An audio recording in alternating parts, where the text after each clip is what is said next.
कानपुर में ये वो गली है जिसमें राजू श्रीवास्तव जी रहते थे।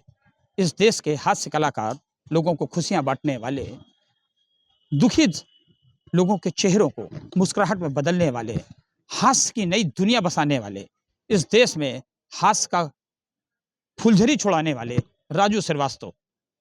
ये मेरे पीछे वो कोठी है, काका कोठी, रामेश चंद्र श्रीवास्तव, बलई काका की कोठी।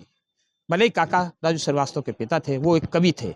माना जाता है कि अपने पिता की कविता सुन सुन करके ही राजू श्रीवास्तव के मन में एक भाव जगा। उसके बाद अमिताभ बच्चन जी की एंट्री होती है। अमिताभ बच्चन को अपना आइडियल मानने वाले राजू श्रीवास्तव अमिताभ बच्चन की मिमिक्री करते करते हास्य कलाकार हो गए। कई बार कई मौक़ों पर राजू श्रीवास्तव ने इसका जिक्र भी किया कि मैं अमिताभ बच्चन का ही मिमिक्री करके हास्य कलाकार बना हूँ। यहाँ तक कि एक बार उन्होंने जिक्र किया था कि मेरी मम्मी ने मुझे एक बार अमिताभ बच्चन की फिल्म देखते हुए पकड़ा था और कहा था कि तुम घर चलो, तुमको अमिताभ बच्चन कोई खाना नहीं देंगे। लेकिन आखिर में उन्होंने जिक्र करते स्टेज से कहा था, अमिताभ बच्चन की मिमिक्री से ही मुझे खाना मिला। ये वाकया उन्होंने अमिताभ बच्चन जी को खुद सुनाया था। आज मैं उसी राजू श्रीवास्तव घर के पास खड़ा हुआ हूँ। बाहर पुलिस बुलाई गई है क्योंकि राजू श्रीवास्तव के वो जो भाई हैं काजू श्रीवास्तव, जिनको देखने के लिए राजू श्रीवास्तव गए थे दिल्ली में, उसी के बाद जिम में उनको गिर पड़े और उसके बाद उनको चोट लगी। उसके बाद आईसीयू गए, एम्स में भर्ती रहे। सभी लोगों ने उनकी कुशल क्षेम पूछी। पीएम सीएम से लेकर के बॉलीवुड की महान हस्तियां, अमिताभ बच्चन, सब ने उनके बारे में पूछा, सब ने उनके लिए दुआ की। गली गली में दुआ हुई, हर मंदिर में दुआ हुई। कानपुर में तो नीम के पेड़ लगाए गए, पनकी मंदिर, सब जगह पे उनकी पूजा हुई। सबकी आशाएं थी राजू आएंगे, आंखें खोलेंगे, खुशियों का जो गुलदस्ता है इतनी जल्दी मुरझाएगा नहीं। लेकिन आखिर में वो मुरझा ही गया। ये ताला पीछे बंद है। ये ताला ये बताता है कि राजू श्रीवास्तव की पर्सनल, इनके बगल में राजू श्रीवास्तव रहते हैं।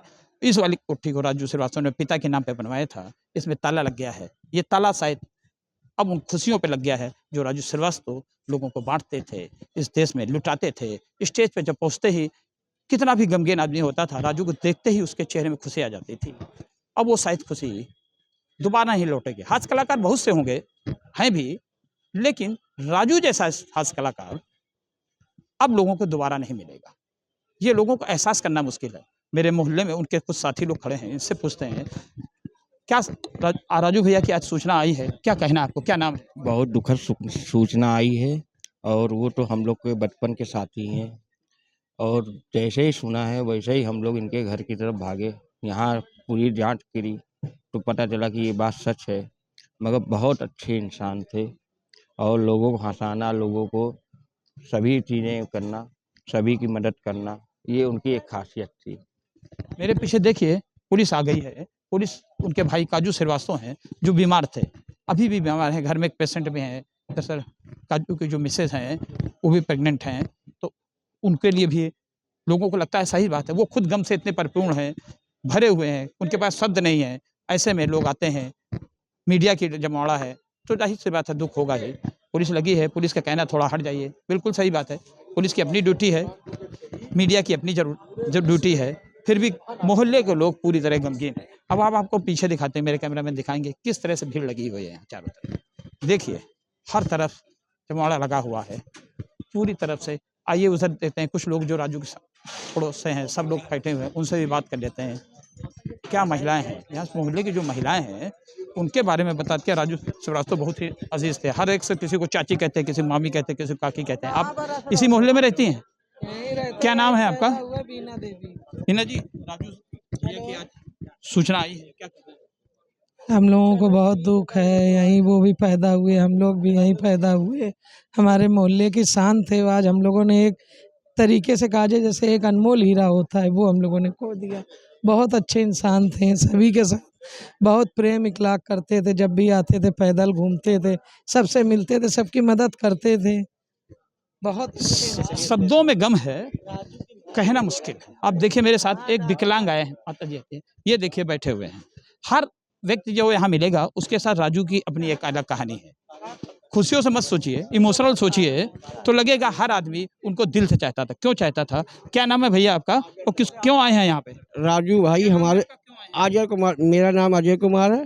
राजू भाई हमारे क्षेत्र की बहुत अच्छे इंसान थे और उनकी मौत की खबर सुन के हम लोगों को बहुत दुख भया है। हम ईश्वर से प्रार्थना करते हैं कि भगवान उस दिवंगत आत्मा की शांति प्रदान करे। कभी आप राजू भैया से मिले थे, कैसे बात करते थे? अब राजू भाई हमेशा हमेशा मिलते थे त्योहार में, जब कभी वो यहाँ आते थे तो हम लोगों के साथ एकदम बैठ के मिलते थे। कोई सुरक्षा व्यवस्था उनके साथ नहीं रहती थी, हम लोग उनके साथ एकदम बराबर से बराबर मिलते थे और हम लोगों की दुख दर्द सुनते थे वो। ये विकलांग गाड़ी देखिए, इस विकलांग गाड़ी से ही आए हैं कुमार जी।